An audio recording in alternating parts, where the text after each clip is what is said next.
Namaste. I am Rivenrog, and with each story, I hope to transport you to the very soul of Nepal. Today, I unravel a complex truth, one that often hides in plain sight. The profound historical hours later.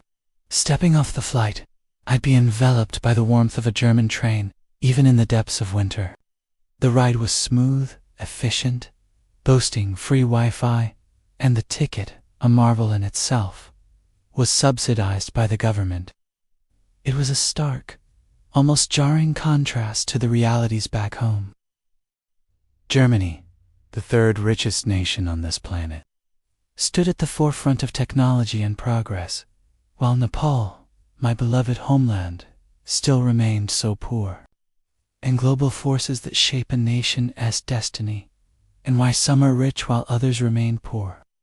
The chill of a Kathmandu winter morning always clung to my clothes as I boarded the plane to Berlin. This imbalance, this gaping chasm between wealth and poverty, often fueled simplistic, even ridiculous, conclusions in conversations back home. The USA has similar stories. They regularly used black slaves, colonized other countries, like Cuba, bombed nations, like Vietnam, Laos, Iraq, Afghanistan, all for access to foreign labor and resources. Where was Nepal amidst all this bloodshed? We weren't colonizers, nor were we openly colonized in the same way. We were, and still are, victims of neo-colonialism. This is how empires were built, how wealth was consolidated. The more loans, the more we allow foreign extraction of our labor and resources.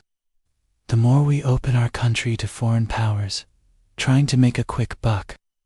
Unfortunately, unlike Iraq, Cuba, and other such nations, who are also victims of imperialism and neo-colonialism, we didn't fight back in the same way. We bowed down to the colonial overlords, perhaps not fully understanding the insidious dynamics of the power structure in the world. Conditions that forced us to open up our countries to Western companies seeking to exploit our labor and resources for basically nothing in return. It's time, I thought, for us to truly notice this unseen tapestry of global dynamics. It's time to actually put our own industries at the forefront, to reclaim our sovereignty, not just politically, but economically, to rise from this humiliation we have faced and forge a path where our own resources and our own people benefit first. Look at our hydropower plants.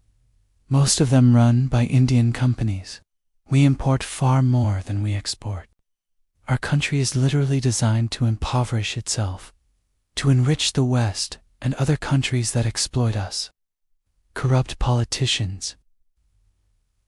Some would declare, pointing fingers, Nepali people are lazy. Others would scoff, their voices dripping with self-pity or misplaced blame.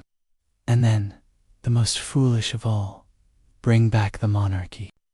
What all these points had in common was their convenient ignorance of the biggest reason, the colossal, undeniable force that shaped our very world: imperialism, history, and conquest. I remember discussing this with a German friend, Lucas, over coffee in a bustling Berlin cafe.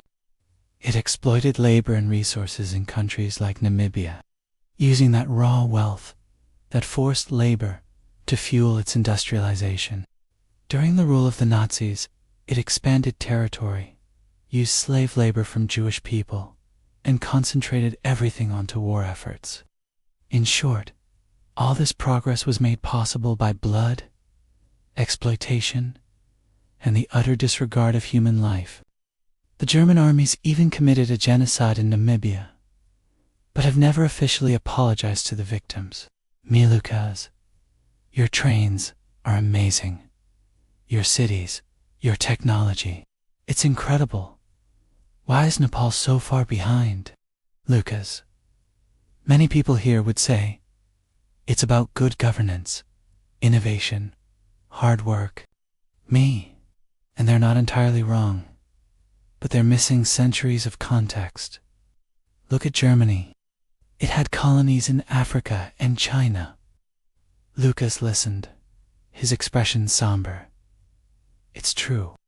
Our history is ... stained me, and it's not just Germany.